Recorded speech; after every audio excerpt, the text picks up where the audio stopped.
one of the foundations of understanding literature is figure of speech. When you understand figure of speech, it helps you to appreciate and understand literature, right? So what are figures of speech? Figure of speech are expressions that beautify or add more color to our statements. The expressions that beautify or add more color to our statement. Now let's look at this example. So we have Ade is tall. Ade is tall. Okay, now that statement, what figure of speech is that? 1 second to think about that. There is no figure of speech there.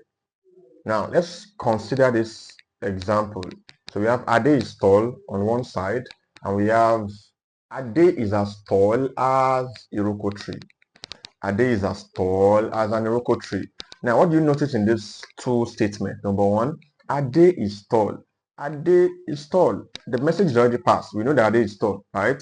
But in the second one we said Ade is as tall as an Iroko tree. Now we are saying the same thing, but one is what? One is more appealing than the other. One is more beautiful than the other. One paints more picture than the other. Now we can imagine Ade, trying to bend down before he enters the classroom. That is figure of speech. So figure of speech turns the ordinary language into extraordinary language. Another example is if you say, oh, the rain beat me today. Now, grammatically, that is not correct. But in figure of speech, that is correct, right? Because the rain, you have made language more beautiful. You have given the rain hands that can beat, right?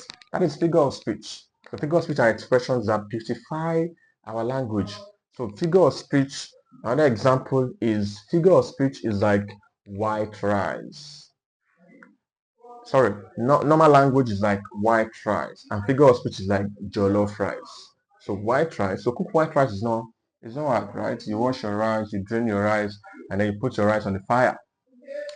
But if you're making jollof rice, that's another process entirely, right? You have to first fry, put oil inside the pot. You have to add onions, vegetable oil. You add onion, you fry your onions. You add tomato paste. You add your pepper. You add ginger, spice, and the likes, right? We have white rice, which is our normal language. Ade is tall. Okay. Then we have jollof rice, which is Ade is as tall as an Iroko tree. Now we can imagine, oh, this guy must be very, very tall.